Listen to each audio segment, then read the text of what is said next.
Welcome back, everybody. This is Eric and Barry from Moss Pawn and Gun, and today we have another Gun Gripe episode for you. And we're going to talk about all these shenanigans that went down on Monday in D.C. There was a shooting, and of course, another shooting, which, they happen from time to time. But, before we make any statements regarding the shooting, we definitely want to say that our hearts go out to the families that were affected by this.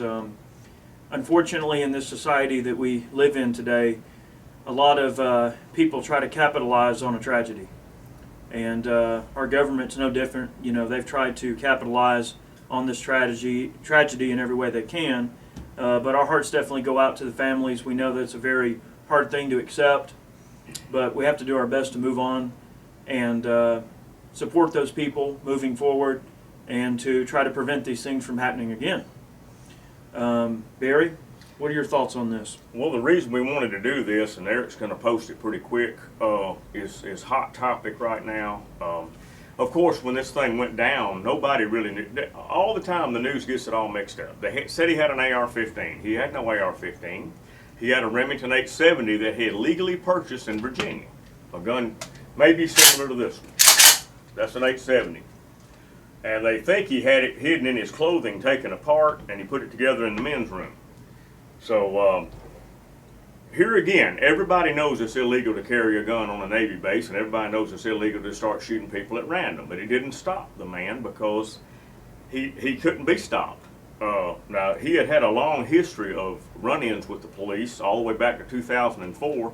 In fact, he was arrested in 2008 about 20 miles from here in DeKalb County.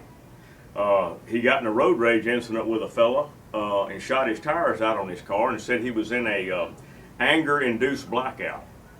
So the man said he heard voices. He was already undergoing apparently some kind of psychiatric help. Now, one report said that the medical authorities and the police had contacted the Navy about Mr. Alexis, and he still had a security clearance, apparently. Now, all this here, it says, well, what went wrong? What went wrong? Well, somebody didn't do their job. So the guy got in there, and like I said, though, in the beginning, you get everything all mixed up. Now they say he had an AR-15 shotgun, whatever that is. Yeah, they said an AR-15 shotgun. Assault shotgun. Assault shotgun. So the media is always just damning gun owners in every way they can. So, well, you have to keep AR-15 assault words in front of everybody because that's what fuels all this anti-gun agenda. The assault shotgun, assault rifle. If you assault someone with anything, it's an assault instrument. Well, it's just like we said in the other gun gripe when I talked about the fact that you can't ban assault people. I mean, what if Mr. Alexis, what if he would have decided, all right, I don't have a gun, but I've got it in my mind that I'm just hell-bent on doing this, doing these people harm. What's to say that he couldn't be really good with a knife and sneak up on one of the guards and kill him and take his gun and then go on a shooting spree? Yeah. I mean, that's more or less what he did. Right. He did obtain handguns from what I read. He did obtain handguns from the some of the guards that were killed or whatever. And of course the media always tends to mix things up to really sort of focus in on their agenda and what they're trying to accomplish. And what's meant by that is, if I walk up, if I'm a media person and I walk up to someone and I say, okay, ma'am, obviously you're well panicked here, but what did you hear? What did you see? And if somebody says, throughout this whole process, I heard this, I heard this, I heard this, but then at some point they said, I heard something that sounded like pow, pow, pow, pew, pew, pew. I mean, obviously the media is going to say, well, he had a 3-round burst assault weapon and all this crap, when really the way the story would correlate, at least in my mind, I'm not a moron just like you aren't if you're watching this, but if you heard 3-round bursts, well then what you heard was the officers returning fire with the assailant. You didn't hear the assailant. But the media makes it out like, oh, well, we heard machine gun fire, we heard rapid, AR-15 gunfire, and of course they're going to make it out like it was the suspect, when really, if any exchange of gunfire of that type occurred, it was probably between the police and guards and the suspect. So it's just crazy how the media just really, they always latch on to every disaster that they can. And in my opinion, you know, when I saw the comment about the AR-15 assault shotguns, that to me, I mean, whatever iota of credibility that news person might have had that wrote that article is completely gone at that point. I mean, whoever let that fly in the press is a complete moron. I'm sorry.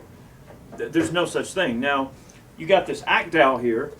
This is an MKA 1919. It's a semi-automatic, basically like a Remington 1100, but it's a Turkish-made. You know, it looks like an AR. So is this an AR style shotgun? Sure. Yes. But when all of the reports say that Alexis purchased a 870 pump shotgun and disassembled it and hid it on his person and then went and assembled it in the men's room, it's two totally different guns. It's just so crazy to me how they come up with that. Well, there's a little side articles here that says talking to kids about shootings. It says Aurora, Sandy Hook, Boston, and now the nation's capital. Another mass tragedy filled with incomprehensible loss, nonstop news coverage, and a major question for parents. What do we tell our kids? Well, I wasn't aware there was a gun used in Boston. They just stuck it in here among these others. Right. See? Of course. So anyway, well, what do you tell your children? What do you tell your kids about society?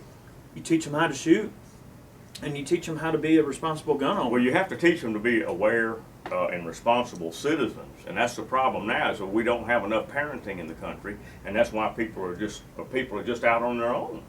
Well, you know, people will always tend to, I suppose, in the giant scheme of things, they'll try to gravitate to whatever they think the answer to the problem can be, or they'll try to point the blame to someone else. But the truth of the matter is, a lot of people need to look in the mirror and realize that they're the cause of some of their problems. I mean, a lot of these parents aren't raising their children right. Right. And we're seeing it all across society, and I'm not going to say in what areas of society, but many areas of society. I mean, they just don't have proper planning for parenthood and making sure their kids are raised right. And these things start to correlate to that exact thing. I mean, people grow up not being taught right from wrong, not being taught principles, morals, and love, and all these things. And I think that's what makes people like this. I really do. And, you know, it's really a tragedy, and it sucks. I mean, I was reading one of the articles, not really an article, but a few statements that were released by Nancy Pelosi. And not Pelosi, I'm sorry, Feinstein, Dianne Feinstein. Well, they're both equally horrid, but Dianne Feinstein released a statement where she gave this whole spiel about, oh, well, this could have been avoided with stricter gun control, and it could have been avoided with this and that and whatnot. But then near the bottom of it, after her whole anti-gun spiel was over, oh, well, we want to make sure we care about the families and their tragedy. And you know, when you're addressing a tragedy, you don't make it political. You make it, you know, hey, this was horrible. We hate that this happened. What can we do to support you? You know, we're going to just kind of solemnly stand by and allow the family to mourn, and we're not going to make a big incident of this yet. But what should she do? She tried to grab the moment by the horns and turn it into a political statement. And to me, that just really talks about the scum that we're dealing with. I mean, these people are scum. You know, and that's just, it's unfortunate. It really is. Well, that, I'm those reading people's here. lives are lost to further their political agenda, and it's really unfair. Well, it says here, a story highlights, according to the internet, a video shows Alexis going into a bathroom and walking out with a shotgun. So he did probably assemble it in the men's room or whatever. But this just goes to show you, if somebody wants to do something like this, there's not really much way to stop them. Right. This should have been stopped a long time ago. They said there was many red flags that flew up, and as early as 1 month ago, he was seeking psychiatric help. Now, President Obama talks about we need a better mental health care in this country, but what about this case here? What about this? It's obviously inefficient. It's obviously inefficient. Well, but yeah. he answered all the questions. He passed a federal background check, and they let him have his gun. Well, see, I think that it also comes down to us being responsible citizenry. I mean, people have to, you know, maintain a duty to be responsible. And I think that comes down to policing the people around you, and not policing them, but, you know, looking out for your neighbor. Well, making sure that people are taken care of, and it also comes to holding people that do crappy things accountable for their actions as well. So, I think the problem is that too many areas of society, people turn a blind eye to things that they need to step in and make right. And the way that a lot of these people are brought up has a lot to do with it. They're not brought up right, they're not raised right, the neighbors don't care, and it's not a good contribution to society. And those are the kind of people we need to deal with, But this is just another thing. This rips me right here. I mean, I don't like this. I've got grandkids. I've got kids, and I don't want my kids to grow up in a society where we have to deal with this every day. Right. Every morning I turn the news on. Double shooting in DeKalb County. Police shot over here in Atlanta. Hit and run driver leaves these people laying in the street. What is wrong with people? It's society. I mean, it's not guns. It's not weapons. It's not the methods. Right. Or it's the methods. It's not, the tools It's required not to the do it. tools. It's what people are doing. I mean, these people get crazy and they run folks over Right. or whatever. And it's just, the world is going to hell in a handbasket, in a lot of ways. And I think that with this shooting, I mean, are more shootings going to happen? Well, yeah. I mean, even if the government says we're going to take all the guns, we're going to do this, we're going to do that, we're going to put our thumb down on the average person, these things are still going to happen. You can't stop evil. You can't regulate morality, and you can't regulate assault people. And that's just the bottom line. I mean, unless you get rid of the problem at the source, it's never going to stop. Well, we made the comment before that some people are just wired wrong, and they're wired wrong, and it may not be their fault. It's maybe in genetic, it may be something like that, but we need to focus on trying to work together. We need to focus on everybody being vigilant. But there were too many red flags here. This never should have happened. Never. Well, not only should we, concentrate on remaining vigilant, but we should also concentrate on, ways to be a positive, contributing member to society. And I think that there's a big problem there when you've got such a large amount of people that don't contribute to society, and they do the bare minimal, and they don't care. It's just me, and my. What can I take? What can I get for free? What can I steal? In a lot of cases, people resort to thievery. They don't want to work. And there's a problem where areas of the country where it's, more profitable to be on welfare than it is to They proved it. work. 32 states you make more money on welfare than working minimum wage jobs. Right. And we're talking about a 40-hour minimum wage job, but you're not going to get that. They're going to give you 20 hours, 15 hours, Sure. part-time. The country's going that way. Right. But anyway, folks, we just want to give y'all something to think about and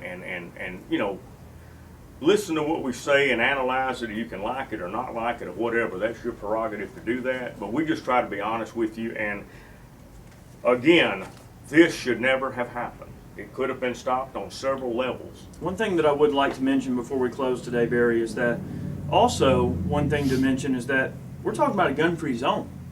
Oh yeah. So yeah. I mean, this is an area that was under guards and Right. and pass cards and all this fancy security and we're really safe in here and all this sort of thing. And what happens? A shooting, a gun-free zone. Right. Now, would this have happened at an NRA convention I or doubt it. SHOT Show or somewhere like that? No. No. All right, no. Would this happen in some sleepy little town in Georgia where every redneck's got 3 guns in his truck? No. No. No. And see, so I think right there, that's a really, really, stone cold argument for the fact that these anti-gun mentalities that are out there, they're just wrong. They're just plainly wrong. And it's a gun-free zone. Yeah. In fact, a double gun-free zone because it's a military installation. Right. So when you would think that, all right, well, everyone in their mind, they think military people walk around on installations like loaded to the T with guns and ammo. No, it's double. It's double worse. They control every piece of ammo and all this. And gun-free zones, it's just a bad idea. You can't do that. Right. It's not going to work. So anyway, this is a gun gripe this time, and we got some videos coming up that aren't going to be so grim. We don't want to be grim all the time, and we're not warmongers or fearmongers. we just try to tell you, please be vigilant, folks. Please do your neighborhood watch. If you see something going on in your neighborhood, call the police. But you know, you have to be vigilant, and that's the problem with people now. They're not vigilant. I agree, Barry. I really do. And you know, it's very unfortunate. I know when I heard it, I was shocked. But really, all we can do is just move on with life and do our best to prevent these things from happening. And I think that an armed society is a polite society, and a vigilant society is a free society. And I think that we really just have to watch each other's backs and look out for each other. And whenever a red flag is raised, we have to, you know, bring it up.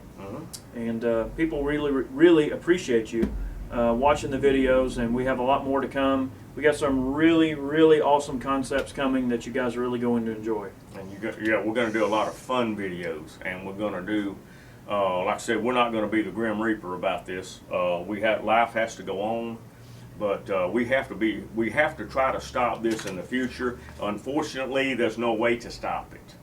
As long as society is the way it is and going downhill the way it is, it's going to keep on happening. I agree. But anyway, folks, we're going to say good night for this episode, and we hope y'all keep watching. Absolutely. Thanks, Barry. Thank You guys you. have a good one.